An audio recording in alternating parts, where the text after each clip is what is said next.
ተገለጸልኝ ምርጫ ምንድነው? እስኪ ንገረኝ። እውነቱን መናገር ትችይ ነበር። ያንን ነገር ማድረግ አልችልም። ነግሬሃለሁ በተደጋጋሚ። እኔ እስር ቤት መግባት አልፈልግም። ገሉብኛል። ማንንም ይገሉብሽ? ይገሉብኛል አልሽ? ቆይ ባንቴሮ ነው የሚገሉት? ስሜን ኢሜጂን ይገሉብኛል። ቆይ ለምንድን ነው ወንድሜ ብለሽ ነው የምትጠሪው?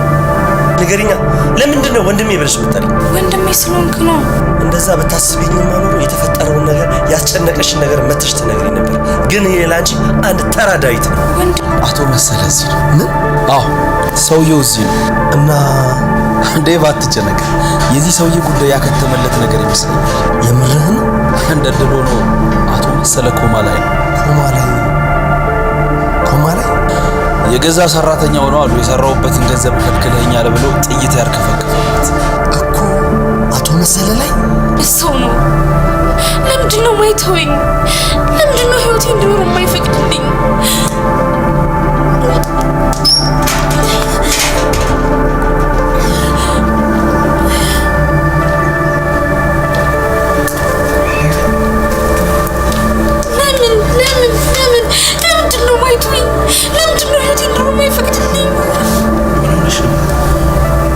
ተረጋጊ። ምንድነው?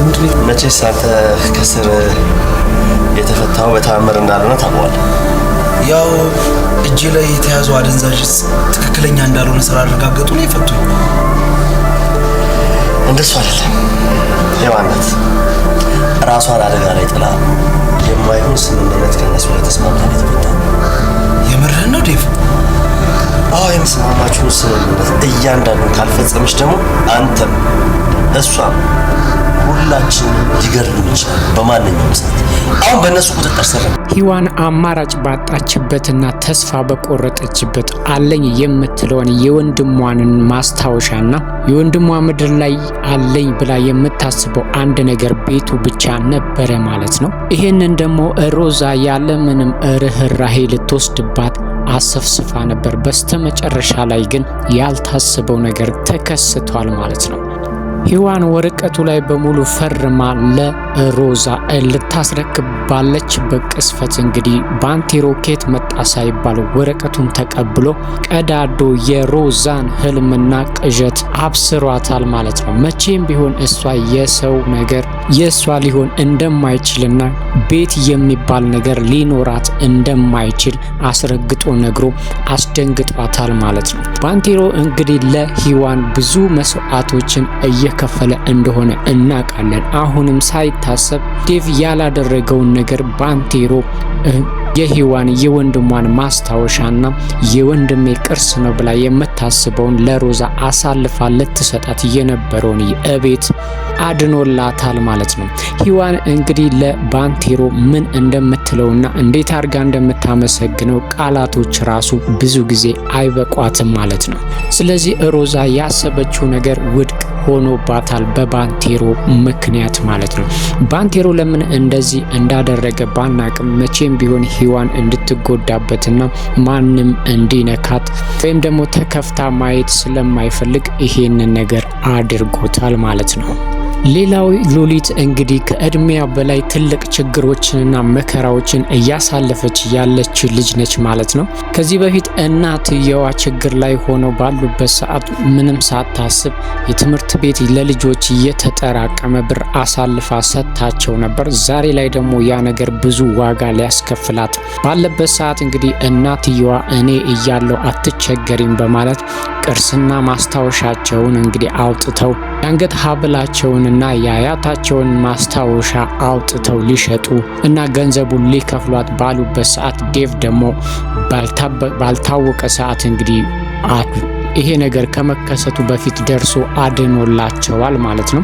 እሳቸው ለማንም ሳይናገሩ እንግዲህ ሄደው ሸጠውት ነበር። ዴቭ ደግሞ አስመልሶ ይዞላቸው መጥቷል ማለት ነው። እዚህ ጋር እንግዲህ የነሱን ፍቅር የምናይበትና ምን ያህል እንደሚዋደዱ እናትና ልጅ ምን ያህል እንደሚተሳሰቡ እያየን ነው ማለት ነው። ዴቭ ግን ሉሊት በሰራችው ነገር ትንሽ ቅር ብሎታል። እሱ እያለ የዚህን ያህል ርቀት መሄድ እንደነበረባትና ሁሉንም ነገር ለሱ መናገር እንደነበረባት ተቆጥቶ ከእንግዲህ በኋላ ወንድሜ ብለሽ ካልሽኝ ያንቺ ችግር ችግሬ ነው፣ ስለዚህ ሌላ ችግር ውስጥ ሳትገቢ ለኔ ብቻ መንገር ነበረብሽ ብሎ ተቆጥቶ እንግዲህ ሀብሉን ለእናትየው መልሶ ያልጠበቁትን ደስታ ሰጥቷቸዋል ማለት ነው። ሌላው ባንቴሮ ነው። ባንቴሮ የሂዋን ነገር እንግዲህ መቼም እንደማይሆንለትና እሷ በስስቃና ተደስታ ማየት እንጂ በምንም ጉዳይ ስትጎዳ ማየት እንደማይፈልግ ግልጽ ነው ማለት ነው። ልቡ እስኪጠፋ ድረስና እስከ መጨረሻው ድረስ አብራው ብትኖርና በፍቅር አብረው ቢዘልቁ ደስ ባለው ነበረ። ነገር ግን መቼም ቢሆን እሱ እንደሚያስበው እንደማይሆን ግልጽ ነው። ምክንያቱም ሂዋን ልብ ውስጥ ያለው ዴቭ ብቻ ነው። በዚህ ላይ ደግሞ ዴቭ ከሷ ልጅ አለው።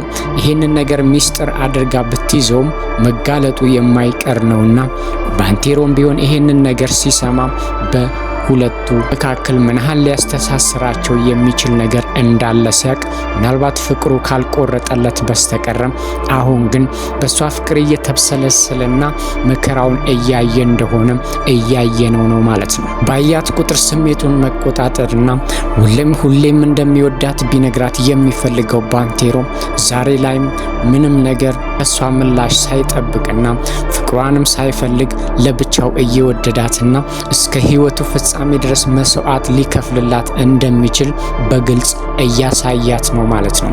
እንግዲህ እሱ በፍቅር ተመስጦ ስለሷ እያሰበ ባለበት ሰዓት ለምን እንደዚህ ታየኛለህ? አንተ እኮ ንጹህ ወንድሜ ነህ ብላ ልቡን ብትሰብረውም እሱ ግን ይሄንን ነገር መስማት አይፈልግምና የተናገረችው ነገር ቢያስገርመውና ቢያሳዝነውም በፍጹም ስለሚወዳት ግን አልተቀየማትም። ነገሮችን እንዳልሰማና ወይም አድበስብሶ ለማለፍ ሞክሯል ማለት ነው። ሂዋን ደጋግማ የሱን እንደማትሆን ብትነግረውም እሱ ግን ፍቅር ኃያል ነውና መቼም ሊቆጣጠረው አይችልም ማለት ነው። ፍለፊቷ በደረሰ ቁጥር የሷ ውበቷና ከሷ ጋር እስከ መጨረሻ ድረስ ማርጀትንና ከሷ ጋር ህይወትን በሙሉ መኖርን ብቻ ነው የሚመኘው ማለት ነው።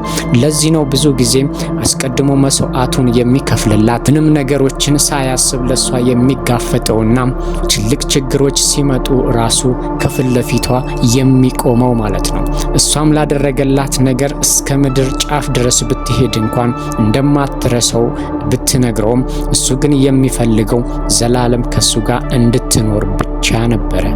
እሱ የከፈለላትን ያህል መስዋዕት እንደከፈለችለት ያላወቀው ባንቴሮ ግን ከእስር ቤት ቢወጣበትን ምክንያት ባያቅም ፖሊሶቹ እንደነገሩት የያዝከው እጽና እጅ ላይ የተገኘው ነገር ትክክለኛ አይደለም ብለው ስላሳመኑት በዛ ብቻ ያበቃ ነበር የመሰለው። ሂዋን ግን ምን ያህል ርቀት ሄዳ እንዳስፈታችውና እስከ መጨረሻው ድረስ እስር ቤት በስብሶ እንዳይቆይ ብዙ መስዋዕት ወደፊትም ህይወቷ ላይና ቤተሰቦቿ ላይ ትልቅ አደጋ የሚያደርስ ነገር እንዳደረገች በፍጹም አላወቀም ማለት ነው። ሂዋን ይሄንን ነገር ያደረገችው ለሱ ብቻ ሳይሆን ለዴቭ ልጅና ህይወቱን ሊያሳጡብኝ ይችላሉ ወይም ሊገሉብኝ ይችላሉ ብላ ስላሰበችና በልጇ ስላስፈራሯት አሁን ላይ በፍጹም ህይወቷን አደጋ ላይ የሚያደርስ ነገር እያሰሯት እንደሆነ ግልጽ ነው ማለት ነው። በባንቴሮ ፋንታ እሷ ለነሱ እጽ ልታዘዋውርላቸውና በምላሹ ደግሞ ባንቴሮን ሊፈቱላት አለበለዚያም ደግሞ ልጇን ላይገሉባት ቃል ገብተው ነው የለቀቁት ማለት ነው። ዴቭ ግን አሁን ላይ መፍትሄ መስሎ ቢታያትም ወደፊት የሚያመጣባትን ነገር በፍጹም እንዳልገመተችና እንዳላሰበች እየነገራት ነበር ማለት ነው። ሁሌም ቢሆን በእነሱ መረብ ውስጥ ነሽ፣ የሚፈልጉትን ነገር ካላደረግሽ በማንኛውም ሰዓት ሊገሉሽና ሊያጠፉ ይችላሉ ብሎ ይባስ ጭንቀቷን ጨምሮባታል ማለት ነው። ይባስ ብሎ እንግዲህ እነዚህ ሰዎችም ዛሬውኑ ተነስታ እነሱ ወደሚፈልጉት ጋር እጹን ይዛላቸው እንድትሄድ አስገድደዋታል ማለት ነው።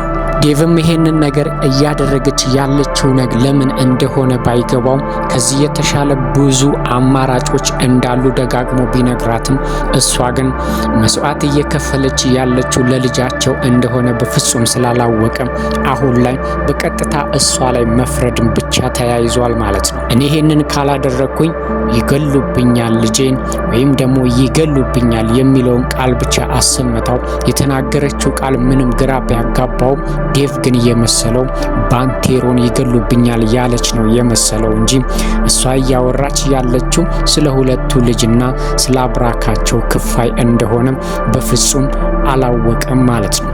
እዚህ ጋር ምናልባትም ልጅ አለህ ብላ ብትነግረው ሌላ መፍትሄና አማራጭ ሊይዝ ይችል ነበር። አሁን ላይ ግን ሔዋን ሁሉንም ነገር ሚስጥር አድርጋ ራሷን መስዋዕት ለማድረግ ዝግጁ ሆናለች ማለት ነው። ሌላው እስካሁን ድረስ እንግዲህ የሉሊት ጉዳይ ነበረ።